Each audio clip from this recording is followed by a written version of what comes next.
And now back to your regular programming. If you speak better to yourself. You showed up for like probably the dumbest conversation we've ever had on this show. Let's have that smile again. Tell me how that happens. Physically should not happen. Relax. If you say it Give me as well. 3 times a day, God will line it up. He's just an absolute hack, and he gets his ass kicked by the teammates every week. It's just terrible. Welcome back to Hack City. Joe DeLeone, Sean Anderson. I pointed at me when I said Sean. I pointed at Sean when I said Joe.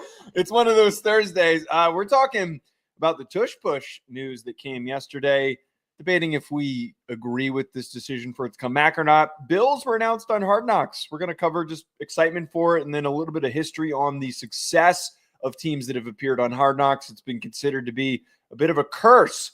And then lastly, we're going to talk about the updated change to the seeding format for the college football playoff, of course, as well as Hell Yeah, Get After the Week. And I guess a variation of the hack bag that we're doing this week. We're doing something a little different because you wanted to it'll talk be about... in my get F. So we're still doing the hack bag. Well, we got to have some hack bag questions, of which Okay. we could maybe outsource in the chat tonight. Thank you very much, everybody. Would appreciate that. Well, before we get into today's show, Sean, can you share with our listeners a word from BetOnline? Sure, BetOnline, the world's most trusted betting platform, your number one source for all your sports betting action, and a great live read to have at the beginning of the show while your co-host eats Pocky Sticks right into the mic. Please continue. I wouldn't mind it. I'm done eating them. You're done? You closed them out? Yeah. Here's why I don't like that vending machine and why I won't use it. Just about everything in there. Our building got a new vending machine. They took out the healthy snack machine. They put in like a mini bodega with like Band-Aids and all these snacks. All those snacks in there, I could get at work. So like I'm not going to go. I don't think it's not a unique selection. I'm not buying a Kit Kat from there because there's Kit Kats at my work for free, which I could nab, but I don't because I shouldn't. So I'm not going to pay for them here. What I will spend my money on is betting on baseball. That is what I will contribute some funds to because betting on baseball makes baseball so much fun. The pitch clock actually makes it watchable. We need the overlay on, by the way. I just noticed that. Oh, good Lord. That is on me. You will get an overlay after the read. How about that there, Joe? Sorry. The largest selection of odds on everything, MLB, NHL, UFC, BetOnline remains the number one online source for all your sports wagering info. Don't lie to yourself. You're going to want to bet on the next game between the Pacers and the Knicks. Do it at BetOnline. It's going to be a monster series, people. Get in on the action. BetOnline, the game starts here. Of course, as I start to declare myself a revived Knicks fan, they have one of the most frustrating losses that I've ever watched happen in a playoff game. You're back?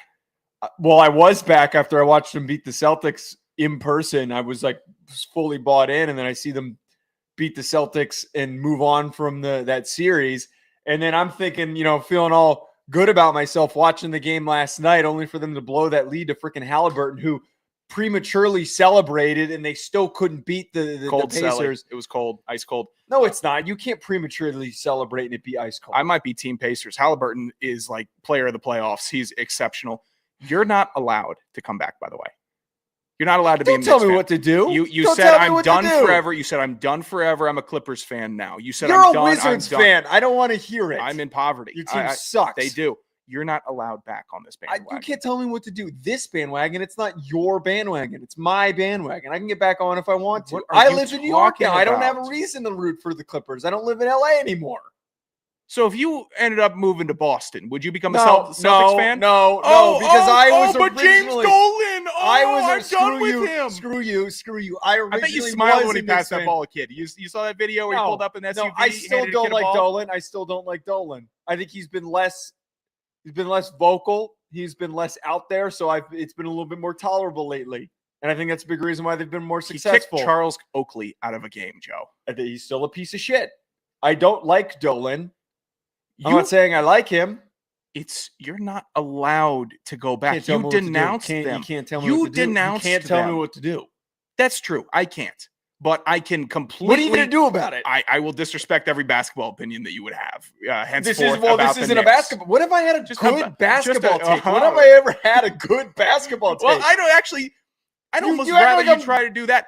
I don't like you getting the city's buzzing. You denounced this team for the Clippers. The Clippers were in the playoffs. I didn't see, where was the cheers for Harden and Kawhi when they were at least winning a couple games in the playoffs? Were you doing that? Or are you waiting for the Knicks to get to the what they Eastern did Conference this year Finals? is what they've done every single year for the last 5 years. Oh, this could be the year the Clippers. They got the team, they got the defense. Look at the defense that they got. Oh yeah, one of the guys that they need to be available is not available. That's what happens every single year. They're gonna be a poverty team. What about the wall? Soon. Weren't you excited about the wall with all the fans? The only thing I was excited about, I wanted to try the toilets in the stadium, but I didn't get to try the toilets. Who's their big honky 40? Is that Zubac? Yeah, Ivica Zubac. Yeah, he's not bad. He's a good player. He's going to be all they have in like 2 years when Kawhi and James Harden retire. Okay, we're not here to talk about Clippers fan. This is a football show. You're not allowed show. to be a Knicks fan. I can do whatever the want. You can eat it. Well, get effed. I can do whatever the get want. Effed. Sean, yesterday it was announced that the most controversial play in the NFL, the Tush Push, is going to be allowed to continue. Now, we're going to discuss if we believe that this is the right measure, if we think that this is a fair decision for the NFL for it to allow to continue. The owners needed to have 24 votes that were in favor of this. Wait, I'm misreading this. They needed 24 votes in order for this thing to not go through. Yeah, 22 to 10 was how the vote ended up coming out. Now, for people that want clarification on what the rule is and if it's actually legal, I didn't know this. In the mid-2000s, the NFL removed the rule that prevented pushing from happening, but it is still illegal to pull a player into the end zone. To illustrate the degree of success, Sean, that this play has, the Eagles in 2022 converted on 93% of these attempts. In 2023, 83%, 2024, 81%. There is a stark difference and an indication here of how this play is not automatic because other teams who attempt it are only converting on 71%. The Eagles have 27 touchdowns and 92 first downs in the 3 seasons that they have used it. With all that information available to you, do you believe that this was smart and fair to be allowed to continue?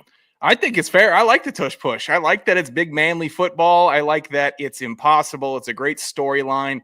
And the most fun part about this play staying involved with the game is that there were 9 other owners that said it was cool to stay. So whatever ties they have with Philly, or if they're trying to work some type of Tush Push on their own, that's great. Work it. Most important layer, Joseph, came from Jerry Jones himself, who stated, I don't know if I was voting against the play or against the Eagles. Sometimes I'll flip-flop. I love it. I love that part of Jerry Jones. We will criticize, and we have criticized Jerry Jones up and down this year for being an incompetent GM, for not adding enough talent, the mediocre hire of Schlappenheimer.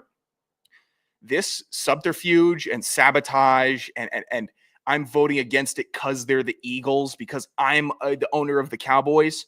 I can't get enough of it. This is old school football talk and maneuvering. This isn't the sleek James Gladstone dickhead. I'm going to be so smooth and silky. He's the GM of the month. There are other stop GMs. Hating Gladstone. Stop thinking you're Gladstone. I don't think that I'm Gladstone. Stop hating on Gladstone. Okay. Stay on topic. Why don't you just watch your hands over there? Stop it. James Gladstone is a freak. We're not talking about James Gladstone. I'm talking about Jerry Jones taking a stand for classic NFL. I'm talking about Jerry Jones standing up for rivalry, for not taking this shit from Philly anymore, from I'm going to stick you one in your ribs because you were the Super Bowl champ. If Philly was 4-10 and using this play all the time, he wouldn't give a damn. He said, let him keep doing that. It sucks anyways. Because it's working, Jerry wants an edge. I like that type of Jerry. I hope they collude and they get it banned next year. We get a huge talking point this same day next year. I hope it happens. I think that's what's kind of funny about this is that we could inevitably get this future where this gets voted on every single year if the Eagles continue to have success. As I dug into this, the more I've realized it's less of like, oh, I'm in favor of the Tush Push. I almost just don't care. And I think that that's how everybody should view it. It's a play. It's a play in the game that one team figured out how to execute it at the highest level.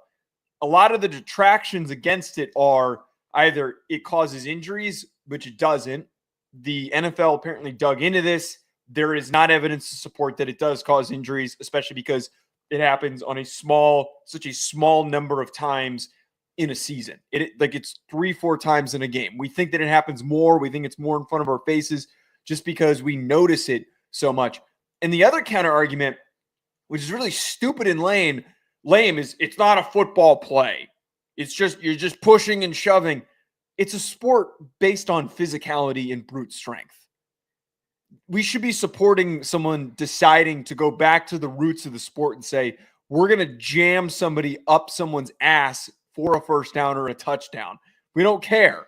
We're just going to ramp. We're going to do the most meat-headed, simplified approach while all these other stupid teams are doing studies on tight end motion to figure out what it's going to create for them, what sort of imbalance it could open up on the field. No, we've got Sirianni, who's such a big meathead in Philadelphia, who fits the tone, who's saying, just screw it. We're going to run it down your throat to the furthest extent possible. I think the biggest part about this, though, is realizing the big gap in separation that most teams cannot execute and succeed at doing this as effectively as they can. It should only be banned if everybody was using it and it was like over 90% success rate. Like it's an auto first down. It's not an auto first down. Teams have figured out how to slow it down. Their ability to succeed at doing it has gone down to 81%. So that kind of illustrates that defenses have figured this out. But the fact that 71% of teams outside of the Eagles that try this teams that are trying to do this that aren't the Eagles are only converting on 71%, 10% less, shows that they just don't have the chops, the toughness, the grit, the type of players in order to get it done. It's also the reps. It's that the Eagles will rep it out all summer and get used to it and really feel what the play is supposed to be. Jason Kelce, as annoying as he may be on a podcast and post-football, you cannot disagree that he was an exceptional football player and a great NFL center. He stated, I'll come out of retirement today if you tell me all I got to do is run 80 tush pushes to run the NFL. I'll do that gladly. It'll be the easiest job in the world. Now, he's kind of the Lord Vanderbilt of the tush push, where he's built for it. He knows it better than anyone. He works it better than anyone. Who's there? Juergens. Juergens has been good in replicating that Kelce role in the interior for the Eagles. But I like it. When Kelce actually talks football like this, yeah, go ahead. You want to mix it up? You want to have a bunch of 350-pounders lying on top of you? Get up and do it again? That fires me up also. I like a lot of the nuances of the play. It is hard. It is it's the wedge. You played Little League football. Yeah. I played Little League football. Yeah. One of the first plays you're ever taught in Little League football is the wedge, where the center snaps the ball. Everyone takes a snap to the center. Quarterback just stays behind the wedge. And you know what you do? You get 4 yards because it's Little League. Seeing the wedge take place in the NFL is genius because they just dumbed it all down. You're right. It's not a 22 personnel where we have motion and a wide receiver, an X receiver that's playing the slot, and everyone's moving and there's an orbit and a fake orbit. No. This is the goddamn wedge. And you're going to get wedged. Learn how to break the wedge. Wedge right up your ass. Dude, yeah, wedge it right up the ass. I love it. I hope players keep on flying over the top also. It's fun for football that there's a play that is this enraging, and I'm only feeling this way. I'm only feeling a little bit ballsy because my team beat the tush push last year. I got to see Atlanta beat is Philly. that what this is? That's why I'm a little ballsy, because I feel like they could do it again if they played again, even though that was a miracle Kirk win in the last second collapse by the Eagles. But you won the game. If you win the game against the tush push, it feels incredible. And the Bills use them more than the Eagles also. So what's everyone crying about? Well, right. The only other team that I think is as primed to do it successfully is the Bills, because you've got the bigger, meatier version of Jalen Hurts. The Colts should be doing it. The Colts should be running on first down. So I very quickly looked up. I was kind of curious if we could throw a player, like if we could pick up and throw a player. You can't do that. No offensive player may live to throw the runner to advance him. That's disappointing. I think that we need to go backwards here. I think that if the Eagles really wanted to pull off a troll job, they need to pitch next offseason that they want to be able to throw someone. Because could you imagine a new roster position is created Deuce Vaughn suddenly becomes the most valuable player in the NFL because he can just throw him. That was the Mike Just Leach throw him plan. as far as you can. The Pirate wanted to try to institute a very small player. Was that over what the it goal was, line. or that was what the plan was? That was Okay. this past year. It's college football Reddits, but so Right. you never really know, and especially because now R.I.P. Mike Leach is deceased. I don't have like confirmation. I can't call them and say, "Hey, were you actually playing?" It's not like that answer, but the idea of Mike Leach sitting in the meeting room, like, how come no one's ever thought of this? Could we do it? Could someone look that? Hey, GA, could you look this up for me? Get in that big rule book of yours. Start scanning for throwing very small people over the line of scrimmage. Well, I literally, but I just looked it up though. You can't get away with it. It sounds like. I have a pitch for you. Okay, this is a pitch for you. I'm not saying that we do it for this upcoming year, but like in the next 5 years, let's call it the next 5 years. What that Wrexham show, kind of giving the same vibes of this. What if we found a local high school team and we just ran the wing tee with it and we ran the team?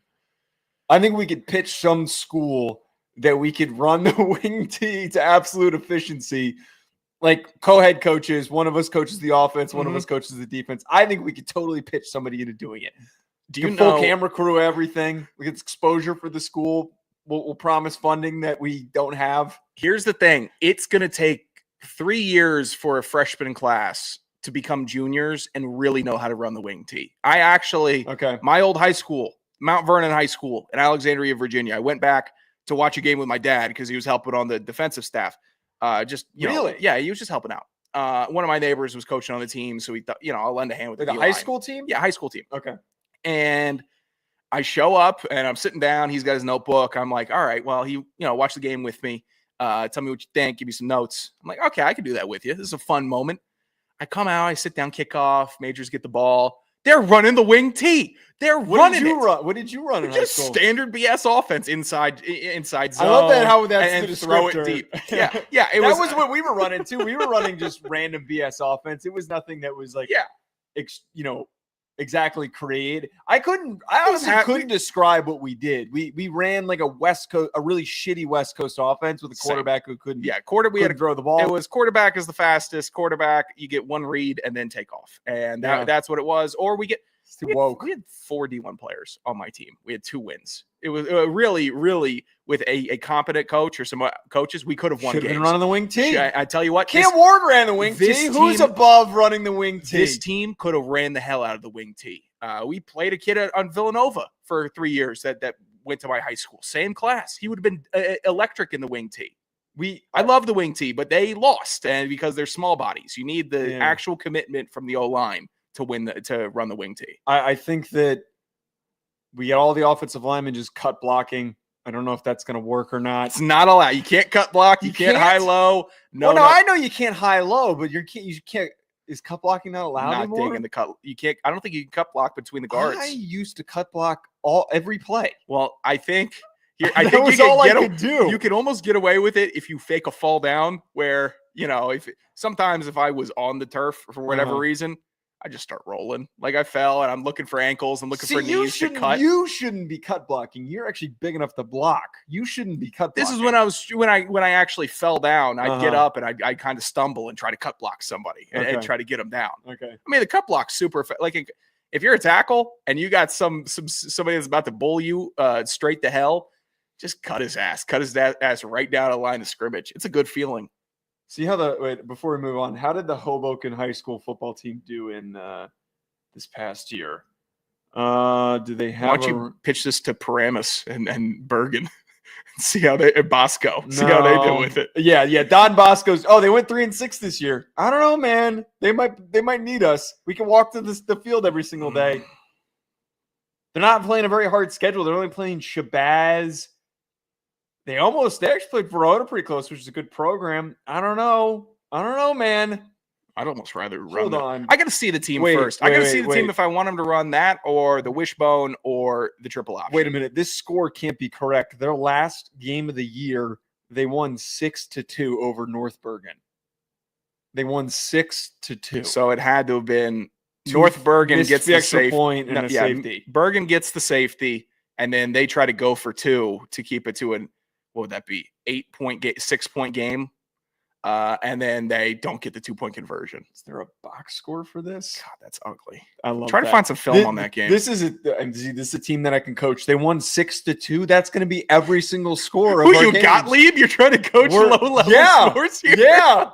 I think that we can produce a winner running the wing T. I mean, what's like what's like an older, more simplified version of the wing T? Like, let's go even further. You want to do a toss sweep?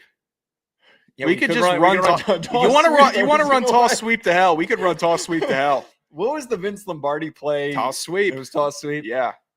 Obviously, you had power too. What do we run on defense? What kind of defense we running? 5 down. So we're just running bare front. Yeah, 5 down all the time. Are we not? There's are always we not trusting our DBs. You're saying that we're just going to send pressure. Well, okay. I'd like to run a base 5 down. At least in the first quarter to really find out where the weak link on the offensive line is. Okay. And then we get our best player on defense to just eviscerate that kid all game. And then so you're the defensive coordinator after sack. We've decided you're the defensive I played coordinator. offense in college. I have more experience. You have more experience at collegiate defense in some fashion. Not really. Because the punt team has to tackle. Offense is all offense. How many defensive meetings was I in? There's a lot of former offensive linemen that went on to be defensive coordinators. Oh, I'd coach the hell out of that team. I know exactly how to break down. I could find the weak spot of an offense. Just, maybe I should be on the defense. I think that you could coach this up. I'd punish some Jersey guards that were just trying to get a letter that just don't belong on the field. Those kids would not like football after I went against them. I think that we could put together a real coaching staff here. I think that we could produce a real winner. Here's what I want to do, though. Okay. I want to coach in full pads. Like baseball, like a baseball manager. You know how a baseball manager will have a full jersey and they'll have cleats and they'll have the pants on. It's ridiculous. It's ridiculous. But it's less ridiculous than whatever Gabe Kapler was doing, sexy Gabe Kapler. I want to be in practice in full pads. Not as like a gimmick, but like, don't make me get in there and start showing you how to block and shed blocks. I don't think that's allowed. I'd rather be in full pads and have everyone protected than me, not in full pads. There's gonna be some big ass kid that's gonna put you that's gonna put your ass into the ground. I had to jump over this table. I did that a while ago. I had to jump over this table and ago. sock you right on the bridge of your nose. It looks surprised. That is. I'm surprised you didn't hear it. I didn't, but it's ruminating. That's foul. That is foul. That is. I'm a bad co-host. I'm sorry. I mean, you actually cleared the gap right under the table for me. That's disgusting. I didn't think it would. You know what I do for you? What? I broadcast in shoes every show. I got shoes on right now. You know why? Because my feet stick Those like are hell. Slippers. Those are slippers. Do they contain my feet? They do. So you know what I do? To preserve you and your mental health and well-being, I wear shoes so you don't have to smell my feet. You crank ass once a show, and it sneaks under this table, and you get 2 minutes of immunity, and then it rises up. And I just get the full face of it. The mistake that I keep making is that the crosswind from the window being open pushes in your direction. I'm thinking, that it's going to get sucked out. But the problem is it sucks it in your direction on its way out of the room. You know what's even worse than the shark that I think you just ominously let out? You're calling it it's a cross breeze. And I've yelled at crosswind. Not crosswind. You're breaking wind. And it's crossing over to me. What's the difference? The cross breeze is the actual term. What's a crosswind? I don't know what a crosswind is. You made that up. I don't think so. Joe, it's a cross breeze because the breeze goes across. Agree to disagree. Agree to disagree. All right, Sean, it was announced this week that the Bills are going to be the team featured on Hard Knocks this season. This is a push in a completely different direction because we're used to seeing very crappy teams. The NFL changed the rules for eligibility for the team that is allowed to be featured during training camp. So now we have an actual team that's got fun storylines that has Super Bowl implications on the line. I've got a little bit of research I dug into to kind of discuss the curse that comes with being on Hard Knocks. But before we get to that, your thoughts on the Bills taking over here? Boring. The Bills are boring. I like the Bills are a good team. The Bills are a really good team. McDermott, I think his quotes read better than they would be spoken because Sean McDermott, out of context, hint, hint, you're going to have to dig a little on this one, is an insane person, but we're not going to go relaying the things that he said in locker rooms. I don't think that's going to be the Sean McDermott that we get. Josh Allen, big fun goofball, but we're watching big fun goofball, all of Hard Knocks. Well, as long as we get a little Haley Steinfeld, just like a couple of shots of her, I think we're fine. You know what? I don't think she's going to be appearing in the show unless you think that she's going to be hiding from the camera. The Bills are just a good team with great depth, and they don't have like any really like Keon Coleman is probably gonna be good. I think he's a really funny character. He's a great character for the league. He's going to be in the first minute of the show. I'm guaranteeing that. Yeah, but he's a good dude. There's no heel on the Bills. There's no one that you look on the Bills and say Joey Bosa. Oh, well, some people have a problem with Bosa. Some people, I forgot Bosa might be getting some screen time. First episode, and I think this is playing to your point. There's no tension that comes with. There's no tension that comes with the Bills because they've made the playoffs. I think 6 of every single season in the last 6 years is what I read. There's no personalities that haven't really been uncovered because they're featured so much. Yeah. There's so many clips of Josh Allen being a goofball. Everybody's the lovable big goober of the NFL that also happens to be built like a horse, incredibly fast, and a cannon for an arm. We don't know so much about him. Keon Coleman, we've seen and heard from him. The camera crew's going to follow him around. I bet he's going to be sick of that by the end of it, and he's not going to be as funny or interesting. And then we're going to, we're going to get in the first episode, we're going to get Ed Oliver on a horse. Love we're that. Get Ed Oliver on a horse. How many times have we seen Ed Oliver on a horse? I'll take that every time. I love Ed Oliver on a horse. I think it's going to be way more, how do we finally get to the Super Bowl, everybody? It's going to be the big dun-dun music, and it's going to be rising, and we got to get past the Chiefs, and everyone's fired up. This is the year. Good luck. We know how it goes in January. It's just up to you and the devil. And the devil keeps on winning against you, Buffalo. Sorry, you're too nice. You're too nice to be on Hard Knocks. The thing that we're missing with Hard Knocks that has always been one of the most underrated aspects is idiot coaches. So we always had these bad teams based on what the last eligibility was, that typically they were on their last legs. There were a lot of times that we can think of where coaches were fired immediately after. Matt Eberflus is the most recent example. Yeah. There is tension involved with that. And you know what we got to see the entire time? Oh my God, this guy is a moron. It painted the picture, and it probably led to his firing because I think it really put things into focus of like, oh my God, why did he get another shot? Listening to him talk to Caleb Williams, you see the way that they're interacting, and you're kind of thinking Caleb can kind of read through this, what this is, that there is not the same degree of intensity and focus of what a normal NFL team should have. That is what made it entertaining. You're kind of laughing along thinking, I wonder if these group of morons are going to get this team to the playoffs. Shocker, they don't.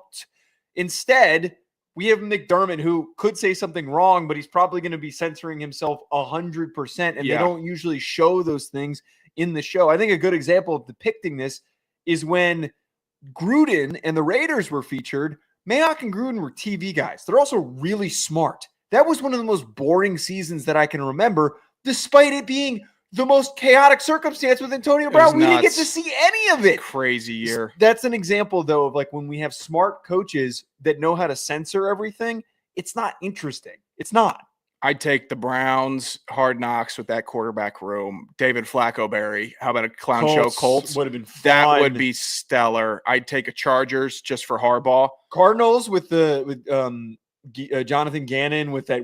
Or Jaguars would have been hilarious. I would have hate watched the Jaguars every minute. Oh my God, the Jaguars would have been perfect. Better options, and the Bills are like they're a great sweetheart team. They're some people hate the Bills. I don't get it. Maybe I just have I've grew up with people that have love for the Bills and family in Buffalo, so it's not like I was ever a fan, but I was never like anti-Bills, and I've never been. Some people that hate the Bills confuse me. They're just like a sweetheart team. People like them. They're fun. They've got good uniforms. They play in unique circumstances where once a year you get to see them play in a blizzard. Maybe twice a year that happens. Like they give you everything in football. That's great. But for Hard Knocks, reality TV football, bad choice. Mm. Bad choice. You don't want to put a camera crew on the stable housewives of Reno. You want to find the terrible housewives of Phoenix and really bite into that and sink into those people because they're creating the drama. They have the tension. Everyone just sitting around high-fiving all day. It's not good TV. No, right. And I know that we've actually recently we've surprisingly had a lot more successful teams. So 2021, the Cowboys, that one was at least interesting because it's Jerry Jones, Zeke, Dak. They went 12-5 and they lost in the wild card round. 2020, the Rams went 10-6 and they lost in the divisional round. It Stafford was on the team by then. 2020 with the Rams? Yeah, you won in 2019. 2022 was an exciting, interesting one because it was the polar opposite of the idiot coach. It was the super intense coach. The compelling story of Dan Campbell turning around the Lions. They missed the playoffs. They still went 9-8. But for the most part, I mean, we've had some horrible seasons. 2016, Rams went 4-12. 2007, Chiefs went 4-12. 2017, the Bucs went 5-11. 2002, Cowboys went 5-11. 2014, Falcons went 6-10. That was a bad year. Mike Smith's last year. 2023, the Aaron Rodgers injury. Jets went 7-10. 2019, Raiders went 7-9. Another example of like an awful team that still managed to not really get much of a compelling storyline. Dolphins 2012, 7-9. Browns 7-8-1 in 2018. And then there were a couple of good teams, like the Bengals were on it a million times over, and we got the Ravens in 2001. That Ravens team was at least interesting. Yeah, that was actually like you have a ton of characters, and they're also good. Shannon Sharp, Ray Lewis, Tony Siragusa, Ed Reed. You have a bunch of guys that like are good for the screen, but they're not TV guys. That's when football players were football players, though. It's a little different now. Like everyone's just gonna be steezing on camera. I think I think you're right. It's just steez now. You're not gonna get guys. Maybe you get guys in shirts and shorts, but I mean, there's too much production. It's not just camera in a room. It's camera flashes and transitions and fast wipes. I take any team in the. I would always take a Jets Hard Knocks. I would always take a Cowboys Hard Knocks. I'm trying to think. I might always take a Steelers Hard Knocks or a Browns. Like those teams are just, they always have something cooking. They always have something entertaining. The Giants, I entertain, but there's so much of a calamity that I'd actually start like feeling bad, even though they give us so much content. It's just, how long are you going to watch a sick cat be sick, right? You can't really. All right, calm yourself down.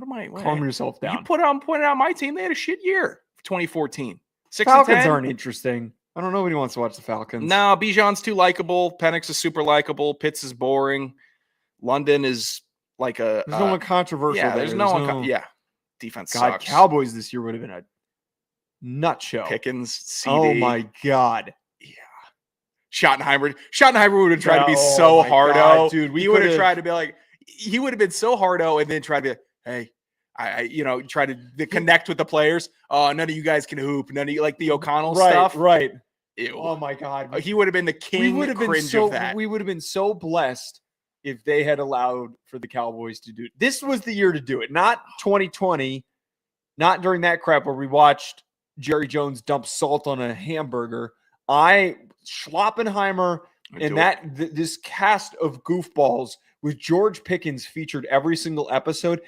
That's the funniest part, the best part about watching it. Anyone who's played football, we both played in college. We know what the fights are like in practice. Yeah. Not fun for the team, but it's fun to watch from a distance. Oh, how was that? Was that fun for you? Yeah, it was really fun for me. I bet it was. Thanks for stepping in and helping me out in all those. Whose side do I pick? Whose side am I supposed to pick with a full Why field would you fight? take my side? You know what would have happened to me if I sprinted onto the field during a fight? I've seen special teams fight. You guys were just forced to run laps afterwards. Our fight, we got back to practice. I could have used you in a couple of them. I don't know. Just get down there, start biting ankles. Help me out. With a helmet on? Pop the helmet off. It's just dumb. It's just dumb. I was getting black eyes from thumbs just jammed in my eye. And I'm sitting here. Where are my friends? Oh, there's Joe. Overhand snap drill. Overhand snap I drill. can't pick a side. Oh, is Joe going to help me? I got No. more defensive guys next to me during. Joe's on his phone. No, I would have been. I'm not on my phone during practice. Joe, are you in a call? Fuck you. Are you on a call? I'm getting my head crushed in right now. I've got you. defensive linemen Screw you. kicking my legs. Put the coffee down, DeLeone. Screw you. Coaster used to go out to practice with cups of coffee. Don't act like that. Did he really? I think there was one time that he did, and Donnie threw a fit. Donnie should have just thrown the cup of coffee at him. Said, you know what? I don't care, dude. You can't do that. God. There are so many interactions between the two of them that I wish I could have written down that I just don't remember. It's like watching. Why don't you film it? You had the iPhone right there. I didn't have my phone out in practice. All right, we got to talk about the college football playoff changes.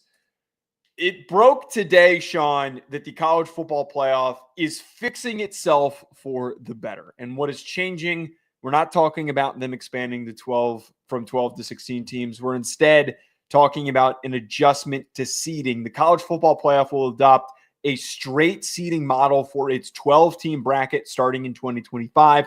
Under the new format, teams will be seeded strictly according to the College Football Playoff Selection Committee's final rankings, rather than giving special priority to conference champions. In practice, this means the top 4 teams in the rankings, regardless of conference affiliation, will receive first-round buys. And that was what a big gripe was, is that Boise and Arizona State were taking spots and buys for teams that had earned it. Those teams were good. They got a spot in the playoff. They won their conferences, but it is not enough to justify them being given a bye over a team that had a far more compelling and difficult schedule. Do you think that this was the right move? Yeah, I think it was the right move. It's a fair move. I'll give it that. It's at the very least, it's fair. And people that are making it an argument to say, well, we've already, changed everything about the college football landscape, and it doesn't look like we're ever going to go back. Let's at least try to straighten it out while we can. That's fine with me. You are in the number 6 spot. You shouldn't be moved around anywhere but the number 6 spot. That's something that my big caveman brain can make sense. It's not something I have to sit up here and yell about. My yelling about is let's just get it all over with right now, because this was pitched before the expanded playoff was pitched. And when all the developments were coming out about conference realignment and the 40-team Super League, and everyone's going to get bumped down into the 2 shelves. You're either in the 40 or you're in the rest of the 90. Let's just do it now, because the just parceling it out into small bits. Am I wrong? Like everything they've said would happen. That we can't. They're going to expand to 14 next, and they're going to expand to 16 it's after. going right to 16. It's not going to 14. Oh, so we're saving a year on that. I'll take that. Yeah.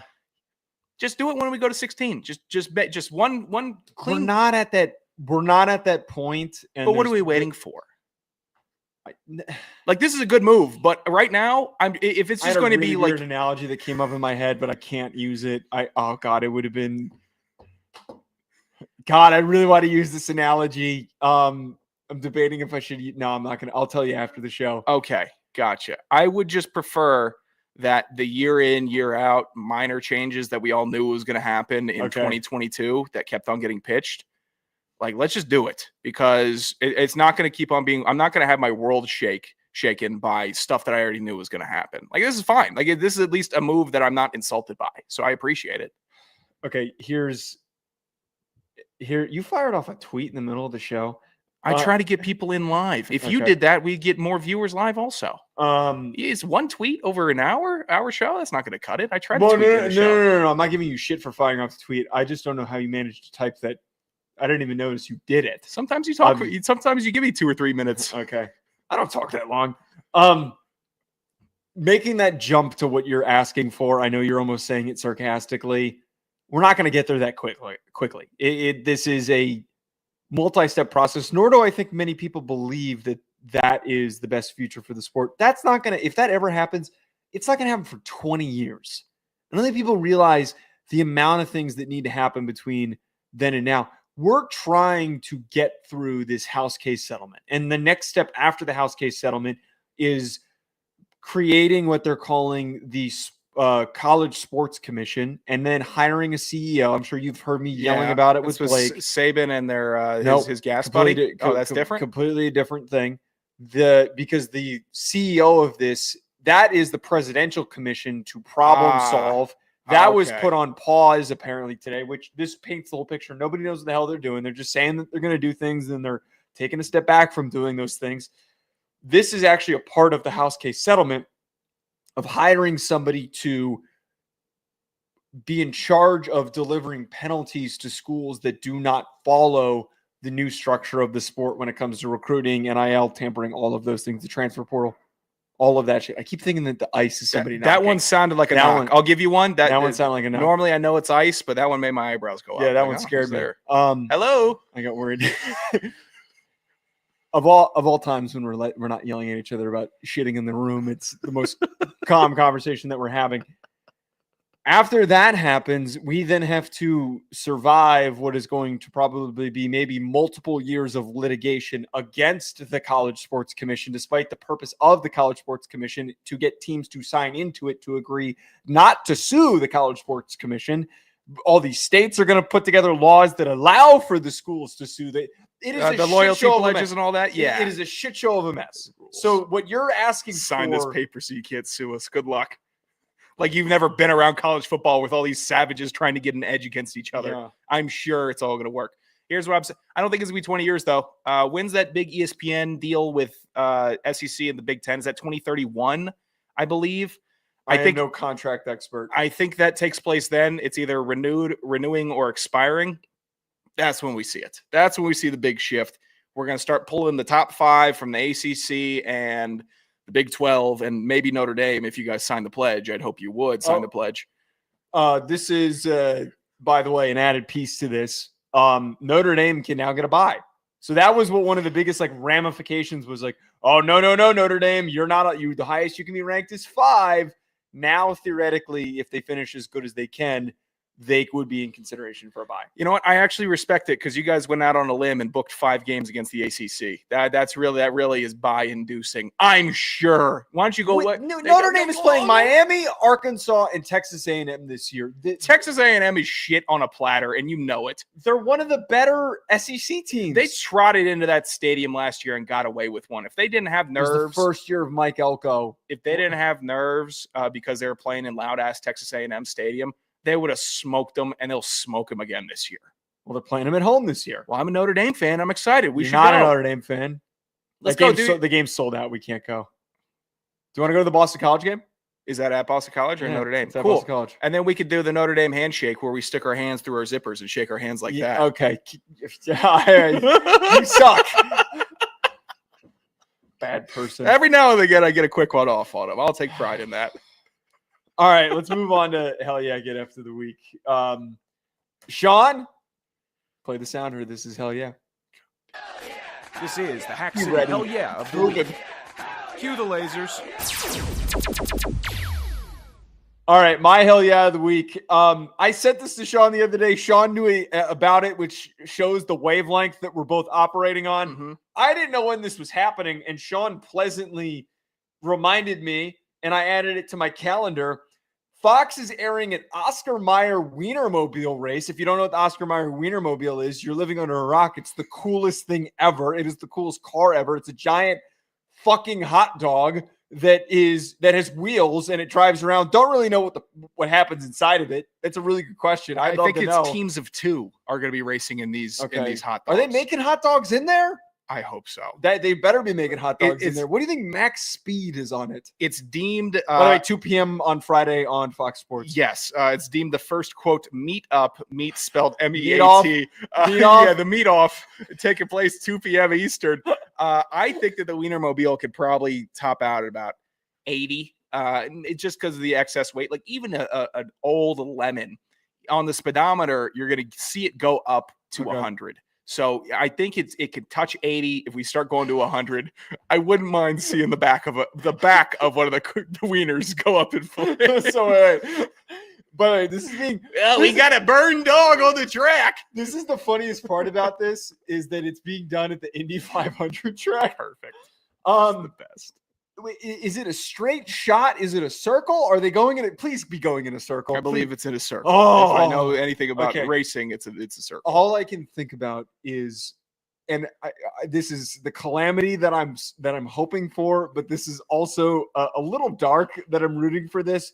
I need one of them to crash into another one, man. I need trade paint, rubbing his race. No. I need a NASCAR level crash between two. I hope these guys are wearing helmets for that. You can't do that. Just a bunch of hot dogs that are just rolling around after one of them couldn't make a turn. No one knows how to drive these things. No one's driven these things at this fast of a speed. They're out Who's about. driving them? Are they actual race car drivers, or are they random schmucks that they just pulled in that work for Oscar Mayer? Well, they're not. Could you imagine being in accounting and saying, "Hey, we're going to need you, Randy." Indy. Yeah, hey, Randy, you're going to be the co-pilot here." It's just a raffle. They're just picking guys out of a hat. Well, I hope because they made the hot dogs, whatever you want to call them. These things are huge, by the way. They're massive. We're not talking about like a go-kart. This is a big encapsulated vehicle. And each mobile will have its own style of hot dog that it's representing. Like there's a I didn't know. There's a Seattle dog, there's a chili dog, an NY dog, Chicago dog, God, I'm so excited like a for Kraut dog. There's all of it. So I'm hoping maybe they're pulling the racers from that, like the Seattle dog. I hope they're pulling the racers from Seattle. I'm sure it's just freelance race car drivers in Indianapolis that are like, "Hey, would you drive this thing? Would you give us a couple laps?" I'm rooting for it. I desperately rooting for the crash. I'm rooting for the race. I think it's awesome. This is what we should be doing. You have no thoughts about the crash? The crash.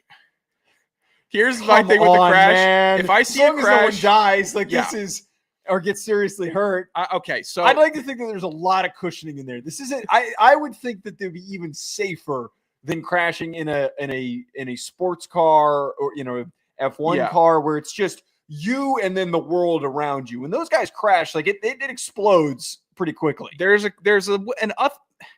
unethical way to talk about the crash, and I think we're doing it the ethical way here. Whereas if a hot dog car crashes over and it looks like a hot dog falling off of a table, I'm going to laugh pretty hard. Like that is, if it looks like a hot dog is rolling on the ground, I'm going to laugh. If one of them explodes and somebody dies, obviously I'm not going to. That would be a tragedy. But if one of them starts rolling off the track, that's going to be hilarious. Here's the thing. Also, all the sensitive Sarahs out there, they can hold it because look at the MLB entertainment races. I think that is it the Brewers? No, it's the Nationals. The Nationals do the president's race where all you're rooting for is a president to get knocked on his ass and then watch the big head bop. Yeah. There's a which one does a wiener race? I think it is the Brewers. There's a bratwurst, a knockwurst, a regular dog, and then a knockwurst. I think it's maybe it's a pork. I don't know what's inside a knockwurst. But you have all these things running around. It's basically a Wienermobile race, and all they're doing is falling around and twisting their ankles on an MLB field. You root for that, so we should be rooting for some type of destructive entertainment in this. I would think that if they're going to, I need to know who pitched this, by the way. I mean, this is we got promote them. We have so many problems. We might know who pitched this. Genuinely, seriously, there are so many issues with TV rights contracts and just really awful television crews that are being put together and just bad commentary. And they understood it. 2 p.m. Memorial Day weekend. We've just created the greatest thing ever. This should be on Monday, by the way. After Joey Chestnut pulled out of the hot dog eating competition because I guess he got bought out by plant-based meats. Wasn't it something else that he got in trouble for something? Did he get in trouble? I think he did. Did he get caught up or did he get in trouble? Because if he got caught up, then that changes some things. But we need some more hot dog entertainment in this land. I think the hot dog has been pretty much disrespected the last couple of years. Yeah, he got banned. Oh, because he signed. Yeah, because he signed on with a non-hot dog meat. And here's the thing: hot dog meat is basically plant-based meats, anyways. It's a bunch of none of us know where that's. It's a bunch of mush, and plant-based meat is a bunch of mush. So why are you taking a stand at hot dogs? If you were a steak eater, I can eat a 72-ounce steak guy before anybody else. I get it. Maybe you don't like the cows and their big eyes. This is a hot dog. This is a pig's asshole and a goat's eardrum, and it's getting mixed around, and I love it. I love it. I love a hot dog, and I'm a glizzy gobbler, glizzy throater, all of it. I am an elite consumer of the hot dog medium. Dude, the first time I really got yelled at by a coach was when I was playing travel basketball for the Mount Vernon Cardinal team or something like that, just our travel league in my area. And before a game, I had 5 hot dogs. I was like 10 years old. And my coach yelled at me because I was dragging ass on the court because I ate 5 hot dogs, but they were so good that I couldn't stop. I'm like, I'll just have a hot dog before the game. Went back 4 more times. I love hot dogs. I love the race. I'm excited for it. I want to be waving this checkered flag one day. I really want to. I wonder what that would require. All right, what's your hell yeah of the week? My hell yeah of the week here.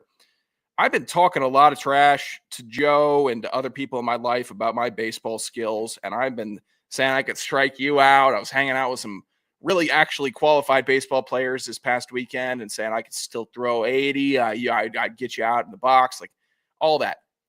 Gray Zabel, new Seattle Seahawk, dominated the entire social media video for the Seattle Seahawks because they went to the Mariners ballpark. They did batting practice. Joe, please, attention on the screen here briefly. Not that screen. Your screen in front of you. Gray Zabel, Curtis Rogers, tweet of the year. Gray Zabel looks like the power hitter in every 90s baseball movie. Look at that dude in that stance with that mustache, massive head, tiny helmet. Oh, you can't see it? Let's zoom in on the gentleman here. Holy hell, is this dude a 90s baseball player? He would have been in the race with McGuire and Sosa. I love this look. Hell yeah, Gray Zabel. Put on the tiny helmet. Never shave the mustache. Take big daddy hacks. Love it. Hell yeah. God, he's perfect for Seattle. I love this. I mean, this is fantastic. He's a beer drinker. He's doing exactly what everybody should be doing when they get to go. All these athletes that get to go to the MLB stadiums and take batting practice, you're taking it for granted because you're kind of walking through the motions. Right. Get in the box and start taking hacks. Grip the bat and start taking daddy hacks. Hit a tank. Do it. Stop trying to look all smooth with a Ken Griffey swing, one arm. No. Choke up if you have to. All I want to do is take BP in a major league ballpark. It's all I want to do. I could sign up and do it. It'd be fine. I get 10 pitches. I'd whiff and get pissed off. That would be really unfortunate. But these premier athletes, when you have the opportunity, go for it. Gray Zabel did. And he made a fan out of me from it. All right. I definitely made me a fan. Let's get effed. I'm going to get effed here. Get help? I broke my knee, man. No. Get effed. I sup, son. It's the Hack City Get Effed of the Week. All right, my get effed of the week. I don't know if I love this one. I didn't have a lot to go off of this week. I had a bit of a flustered moment on Monday. I posted a clip cut up. I do this every single day. I post clip cut ups of prospects that I like. Good tape. I get a lot of fan bases that interact with it that just be like, yeah, this kid's going to be great. It's fun. It starts a conversation. Posted a cut up of Drew Shelton, offensive tackle for Penn State. Just trying to show his feet, trying to show how he knows how to use his hands. He just knows how to be in the right place. He moves well, moves easily. A bunch of tryhards going and commenting, it's way too many contain reps that you include on this play, meaning a lot of the defenders, 3-4 of the clips, the defenders were playing contain. For those that don't understand Penn State's offense, they run a lot of outside rushing concepts, meaning a lot of defenders are playing contain. They also don't run your typical passing concepts, so there's not a lot of pass protection situations for Drew Shelton.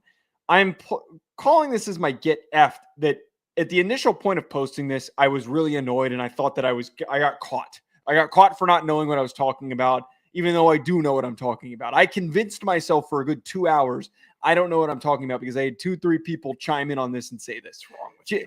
And I know you had too much coffee. You started getting anxious. I don't know. No, it wasn't anxious. Just like sometimes this happens. I'm like, man, am I a dumbass? And I just didn't watch the plays close enough that I thought this. And then James Franklin and Drew Aller both retweeted. And I'm thinking, okay, you know what? If those guys don't give a shit, then clearly this means a lot less than I think. Is this humble brag of the week or is this? No, it's not. It's not. It's my point of that. Like I texted to you. I texted to a couple people. I'm like, am I overthinking this?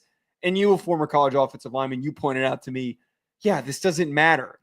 He looks like he's moving really well. That's the whole point of the cut. He had a good pitter patter. All you could have done is spliced in a pass rep. I should have put it at the beginning. He had a really good rep against Bryce Young where he caught his momentum and he ripped. I love when tackles do that when they overextend and they just rip their arms down. You don't like that? No, stay up sturdy. Be a brick wall. Oh man, I feel like that's such good hand nuance that you know that like some defensive end's trying to bend the corner and just like I'm going to send your ass to the ground. I prefer the false. The false nice sweet you're about to touch me and I'm knocking your hands down, not the I'm gonna yank you down and you no, it's not a yank down, it's the hand clear that causes their momentum to fall. That rules. I like that. Instead of trying to reestablish a punch, it's just I'm gonna swipe down and you're gonna fall on your face. Well, in the you know this, or maybe I'm gonna teach you this. I mean, in college you stand out as an offensive lineman because your feet are so much better than everyone's. Yeah. That's how you stand out. It's feet. And that's how you get to the NFL is you have the sweet feet as a person that's 6'7", 320 pounds. Like that's how you get there. But how you survive and thrive in the NFL is the hand fighting. That's what matters because everyone's feet are the same speed. You might say, oh, that fat ass right tackle, he can't keep up with Von Miller. Well, no, Von Miller basically disabled his one chance of touching him. And that because his hand fighting was so good. So I'm fine with it. I thought your cut up was adequate. Not your best, but it was good. No, not enough to make best. you walk around and say, "Oh God, did I make a bad cut up?" Well, I mean, I wasn't like really doubting myself, but it was like, man, that I met. Should I take? I considered taking it down. I was like, is this such a bad? Don't walk it back. Non-ball lower. Right. I made the right can't move. Walk it. Every time you walk it back, what happens in our True Scouts chat? You get crushed. You can't do it. Maybe you just need to go up to the roof and hang out with all those nice people up there and get some inspiration for your next cut up. No. Hey, you know what? I'm also going to say this briefly before I get effed. If I'm living in the same building as you and you're making a sourpuss face at me, just remember you're shitting in the same pipes that I am. Yeah. Wait, what are you talking about? I had a couple people make sourpuss faces when I was getting on the shuttle today. What do you mean they were good? Wait, what? They were just kind of like, making a little face, giving you a dirty look. Kinda like oh, why not this do you guy. Think that was? I don't know. Taking up space? I take up space, but I have my own seat. Everyone had their own seats. It was fine. I'm letting people know. Starting to take notice. You're being discriminated against? Is that no, not that much. But like, we're all living in the same building. You got to remember that. All right. You're not. No one's better than nobody here. Right. We're also like in a nice building. I don't understand what that. I don't know. Maybe it was just a long day for everyone, and maybe I just had that travel face where everyone looks like monsters, where you just had we had a long one, but okay, what's your get effed? Stay on notice here. My get effed, I guess technically this is Kyler Neal at Kyler EPH on Twitter, an EWU FCS guy, who decided to go out to AI and source the best FCS social media follows and best FCS shows / podcasts. This is according to AI. That's fine. I guess Kyler's disassociating himself from this list. I feel like he put the list together and then he decided to place that it was according to AI. Yeah. Now, I'm not going to say I find it hard to believe that AI has us at number 5. So for the best FCS shows and podcasts, let's start here. 5. At Hack City Pod. That's us. Oh, that's nice. That's not bad. 4, FCS Fans Nation. Okay. We don't have beef with them. They've been fine with us. FCS Check Down. Like Brandon McCreary, he's a good dude. They do, they care about the FCS a lot. Sam Herder at number 2. That's fine. FCS Nation Radio 1. I have an issue with that. Their main guy was a bit of a jerk off on following us, and this is a little bit real beef here. I still don't know what the guy. I still don't remember his name, nor do I remember. Neither do I. Because 2 of them or one of them. I don't. He's it's irrelevant. Been explained to me and so many times. The Citadel is irrelevant, and he had his moments in the FCS space, and he built up a really good following, a big following. Good for him. But he's a clown show, and he holds grudges, and I think he thinks he's some badass. I don't like him. I don't like FCS Nation Radio. Stone Labanowitz, he's a good dude. I know he's affiliated with him. No problem with Stone. But whoever decided that they can't interact with Hack City, me or Joe or the account, they're really weird about it. That's really weird about it. That irritates me. I have no love for them. And then the best social media follows. FCS Nation Radio 1 at 3. The Blue Bloods 2. No issue with McKinnell. They do good work there. The Blue Bloods is fine with me. FCS Fans Nation 1. Where's Craig? AI? Where's Craig Haley at your social media follows? I'm going to show some love to the big man. I'm going to show some love to the Godfather currently in the FCS space. Craig Haley, AI, get familiarized with him because this list, joke stuff. Hack City should at least be top 2. Top 1. Well, that's the first part. If we didn't care about the NFL or other college football, that's what the situation would be. If this show put full focus into FCS football, which I've tried to pitch to you, we'd clear them all out. NFL's too good, though. I can't stop talking NFL. That's all I care about. I think that there eventually is a world where we do more FCS stuff. I mean, and our FCS followers are great. They're great. The problem is like we could do FCS, but like talk about 4 teams. I don't know how entertaining that is. Yeah, exactly. Not very. We got 32, and you could talk about all 32 when it comes to the NFL. And then there's about 45 in single A college football that you can excitedly talk about or have storylines going at all times. FCS, it's a lot. There's really great stories. There's really great players, hidden gems, great teams. There's history, but it's really spread out. And there's so many layers between bottom tier FCS teams, top tier FCS teams. It's tough. I think we try our best. I'm not claiming to ever be a Jamie Williams ball knower when it comes to it. And where the hell's Jamie on the FCS following list? AI doesn't know shit. AI doesn't know dick about the FCS, about the subdivision. I guess thank you, Kyler, for putting out the tweet.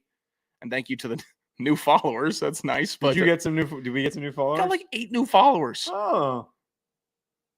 Got the Catamount Sports Forum followed us. That's nice. I'm not following them back. Oh, those guys are dicks. I didn't like those guys. But yeah, we picked up some nice follows today. So if anyone wants to mention us on social media, that's fine. But if you're going to mention us and have FCS Nation Radio ahead of us, I don't think it's going to go well, at least for me. Joe is not voicing as much of a strong opinion. I don't need him to because I don't think, he's dealing with some big fish. This is my fish right here. Don't go putting them above us because we do a better show and we're not clowns. See, I just asked ChatGPT and it didn't ChatGPT and it didn't even include us. What do they have? Where? So you know what? Maybe Kyler did put it together. What did he use? Grok? VO3? I don't know. Hey, Twitter, keep on trying to push your AI bullshit on me. I'm not biting. I don't care. Oh, I saw a video today where everyone was glazing it. Someone used Google's V03 to create a full street interview with a host and 2 random people, and it looks just like real life. So what does that mean? So we're just doing Google interviews now, and people are going to start scripting them? But this is what that's horse not shit. I hope people are smart enough to realize. I think most people, it's just like with the metaverse. It's just like with crypto, where everyone's like, this is how everything is going to change. We're all going to be doing it. No one's fucking doing any of that stuff. No one cares about any of that stuff. The real stuff happens in the reality of the things that we can create. That's where Hawk Tua happens. That's where we get our reality. It's a useful research tool. It is a useful tool for putting more detail into projects. It is something that is going to help people build spreadsheets. That's it. That's all it needs to be used for. It doesn't need to be used for anything else. We shouldn't use it to create media. That to me is the complete misuse. And I think it's dumb that people use it to make images. I think it's gross that people use it to make images. Oh, do you? What's my contact photo in your phone? I don't know what you're talking about. Well, I appreciate this newfound stance for my co-host so we can stand locked armed. I changed that photo. Well, I have a better photo of you now of the one in the background of Chance's picture, so I might change it to I told him not to post that. I said, dude, what God, are you doing? the worst picture you ever. Oh, he clearly doesn't respect you right now. Dude, I was sitting there. I'm like, I'm all effed up, just trying to walk through this nice apartment. I'm just trying to find my seat. He's standing in front of a mirror, taking a photo. I say, hey, man, just don't have me in the background of this photo. It's fine. Take another. You're going to do the same pose. Why wouldn't he post it? Why wouldn't he use it? Because he doesn't respect you. I got some ammo on him. I got some photos. What do you got? Oh, we all got photos. We all got photos of people in the back or people forking their mouths full of cheeseburger and fries with the mouth again. We all got them. So maybe I'll get a nice little super good Sunday meal, and Chance will be there in the background, not knowing he's being photographed. Bit of a different situation. All right. Let's close out on that note. At Joe DeLeone, at Sanderson Radio, at Hack City Pod. We'll be back. We need voicemails 201-834-4308. At Hack City Pod, at Joe DeLeone, at Sanderson Radio. Did I just do that already? No, I didn't do that. I'm losing steam here. We'll talk to you later. Enjoy the rest of your week.